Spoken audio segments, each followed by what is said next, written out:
Selamat malam, perkenalkan saya Vivi Kusputasari dari jurusan Public Relation Fakultas Komunikasi.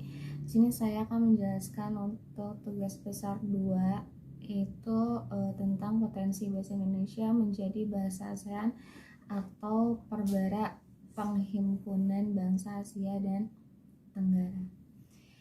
Di sini saya akan menjelaskan untuk dari latar belakang penelitian di bab 1. Indonesia memiliki potensi luar biasa yang didukung oleh kedudukan geopolitiknya yang strategis serta kekayaan sumber daya alam dan manusianya yang melimpah. Hal ini menjadikan Indonesia sebagai pasar strategis yang penting untuk diperhatikan dan dikelola. Dampaknya tidak hanya terasa dalam penggunaan bahasa sehari-hari yaitu bahasa Indonesia, tetapi juga dalam minat yang meningkat dari orang asing untuk mempelajarinya.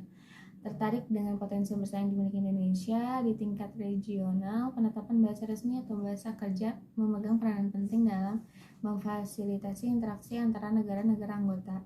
Dalam konteks Perhimpunan Bangsa Asia dan Tenggara Perbara atau yang lebih dikenal dengan ASEAN, tantangan utamanya adalah bagaimana menyatukan berbagai kebudayaan dan bahasa yang ada di kawasan ini untuk menciptakan kerangka kerjasama yang kokoh. Lanjut, untuk dari rumusan masalah, itu di rumusan masalah 1 ada A, bagaimana sejarah perkembangan bahasa Indonesia. Yang kedua ada rumusan masalah 2, yaitu hambatan-hambatan untuk mewujudkan bahasa Indonesia sebagai bahasa komunikasi ASEAN. Rumusan masalah yang ketiga itu ada upaya-upaya yang menjadikan bahasa Indonesia sebagai bahasa komunikasi antar negara ASEAN. Untuk dari di slide selanjutnya, kita masuk ke pembahasan. Pada 28 Oktober 1928, bahasa Indonesia secara resmi diakui sebagai bahasa persatuan atau bahasa nasional. Penamaan bahasa Indonesia memiliki dimensi politis karena sejalan dengan cita-cita negara yang diidamkan, yaitu terbentuknya bahasa Indonesia. Aspek politis ini muncul dari keinginan untuk menginspirasi semangat perjuangan bersama dalam merebut kemerdekaan, sehingga rasa persatuan di antara bangsa Indonesia semakin kuat melalui ikatan yang sama, yaitu satu tanah air, satu bangsa, satu bahasa. Pada saat kemerdekaan, bahasa Indonesia mengalami pertumbuhan yang cepat. Setiap tahun jumlah yang menggunakan bahasa Indonesia terus meningkat. Pemerintah Indonesia juga ini sangat peduli terhadap perkembangan bahasa Indonesia, yang terbukti dengan pembentukan Badan Pengembangan dan Pembinaan Bahasa. Berbagai langkah telah diambil untuk mengembangkan bahasa Indonesia, termasuk perubahan ejaan dari Van Ophuijsen ke Suwandi Eyede hingga sekarang di Ebi. Mengingat pertumbuhan jumlah pengguna bahasa Indonesia, pemerintah Indonesia mengusulkan agar bahasa Indonesia dijadikan bahasa resmi ASEAN. Pemerintah Indonesia juga mengusulkan agar bahasa dijadikan bahasa resmi kedua ASEAN. Kemudian bahasa Melayu telah diusulkan lebih dulu oleh Malaysia. Sebagian Indonesia dianggap lebih sudah dipelajari dan dimiliki lebih banyak pengguna sehingga lebih pantas menjadi bahasa resmi kedua ASEAN. Di sini kita akan membahas hambatan-hambatan bahasa Indonesia menjadi bahasa komunikasi ASEAN. Yang pertama itu ada di hambatan dalam negeri. Hambatan dalam negeri. Nah, di hambatan dalam negeri ini, keberadaan bahasa Indonesia di dalam negeri mulai terancam karena semakin sedikitnya kebanggaan warga Indonesia dalam menggunakan bahasa tersebut. Hal ini disebabkan oleh beberapa faktor, diantaranya dominasi bahasa lain yang lebih populer seperti bahasa Inggris yang menggunakan bahasa internasional, serta munculnya bahasa-bahasa lain yang didukung oleh popularitasnya budaya mereka. Perkembangan sebuah bahasa selalu terkait erat dengan perkembangan budaya. Konsep ini sejalan dengan pandangan Cha 2003 yang menyatakan bahwa jalan pikiran dan kebudayaan satu masyarakat ditentukan atau dipengaruhi oleh struktur bahasanya. Kemunculan ragam bahasa gaul juga atau bahasa alay biasanya ini memiliki dampak terhadap kurangnya kemampuan menggunakan bahasa Indonesia secara baik dan benar.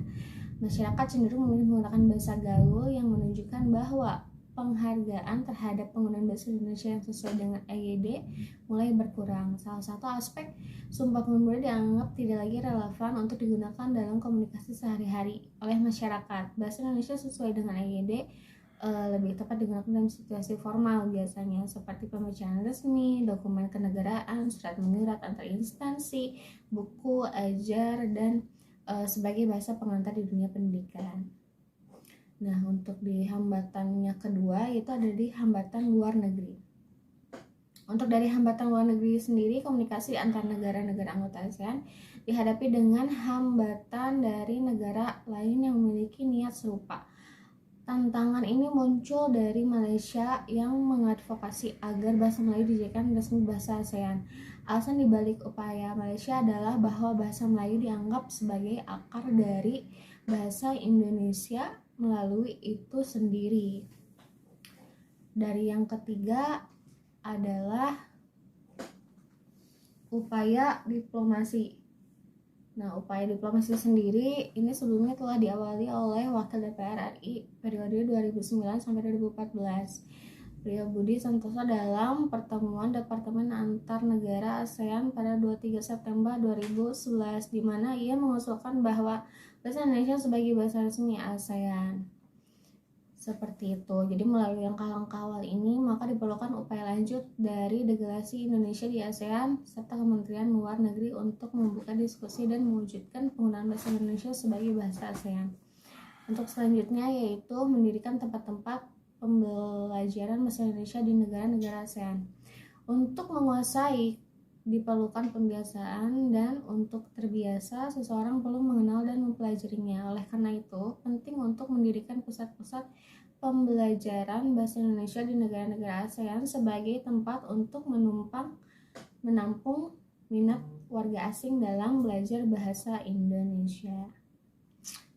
Selain itu juga kayak minat seseorang dapat dipelajari dari sebuah bahasa dipengaruhi oleh beberapa faktor, termasuk kondisi internal negara tersebut. Secara umum, motivasi seseorang untuk mempelajari bahasa Indonesia adalah keinginan untuk tinggal dan bekerja di negara tersebut. Oleh karena itu, stabilitas ekonomi dan keamanan Indonesia memiliki dampak yang signifikan terhadap minat warga asing dan mempelajari bahasa Indonesia. Untuk selanjutnya ada nasionalisme bahasa Indonesia. Nasionalisasi bahasa Indonesia bertujuan untuk menumbuhkan rasa cinta terhadap bahasa tersebut. Urgensinya terlihat dari penurunan minat terhadap bahasa Indonesia. Langkah-langkah yang perlu diambil harus komparatif dan fundamental, artinya perencanaan harus dalam jangka yang panjang. Untuk di terakhir ada di bab penutup. Jadi untuk kesimpulannya sendiri ada beberapa tantangan dalam usaha menjadikan bahasa Indonesia sebagai bahasa ASEAN. Tantangan tersebut diklasifikasikan menjadi dua kategori, yaitu tantangan internal dan eksternal. Tantangan internal meliputi berpengaruh yang kuat dari beberapa bahasa asing yang sedang populer, serta penurunan kecintaan terhadap bahasa Indonesia itu sendiri. Dan terakhir kita ada saran di sini, yaitu dengan didukung dan komitmen bersama dari pemerintah, masyarakat, dan lembaga terkait, bahasa Indonesia dapat memperkuat posisinya sebagai bahasa komunikasi utama di kawasan ASEAN. Penting bagi kita untuk menggalakkan pendidikan bahasa Indonesia, memperkuat kesadaran akan pentingnya memelihara. Sekian yang bisa saya jelaskan untuk tugas besar 2 ini. Mohon maaf bila ada salah-salah kata. Sekian dan terima kasih.